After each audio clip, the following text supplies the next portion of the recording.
Hello, bachcho. Let's see this question. The question says, Dash regimes have had a slightly better record of economic growth than democratic regimes.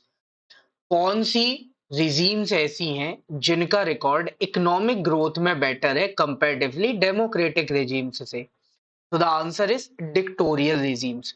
जितनी भी dictatorship regimes हैं वो democracy से better perform कर रही है in terms of economic growth. उनकी economic growth better है।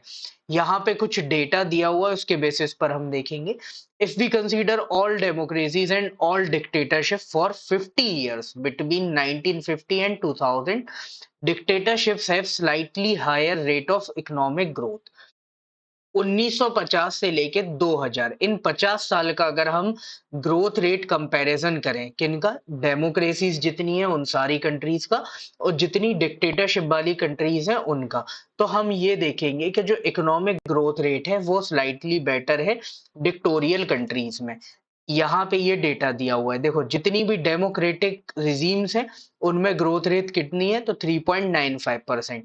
और जितनी भी डिक्टोरियल रिजीम्स हैं उनमें ग्रोथ रेट कितनी है, 4.42%। तो यहाँ पे हमने देखा कि ये 4.42% है जबकि ये 3.95% है। तो ज्यादा कौन सी है, ये वाली। और ये कहाँ पर है, डिक्टोरियल रिजीम्स में। ठीक है, ऐसे ही अगर हम बात करें पुअर कंट्रीज की, तो जो पुअर कंट्रीज जहां पर डिक्टेटरशिप है वहां पे 4.34, ठीक है, 4.34 ये इकोनॉमिक ग्रोथ है। वहीं पे जो पुअर कंट्रीज हैं जहां पर डेमोक्रेसीज है, यहाँ पर 4.28 इकोनॉमिक ग्रोथ है। तो इस कंडीशन में भी 4.34 ज्यादा है।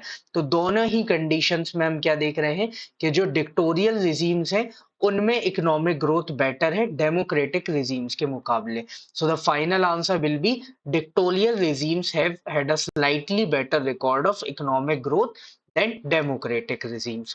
Hope you understood it well. Best of luck. Thank you.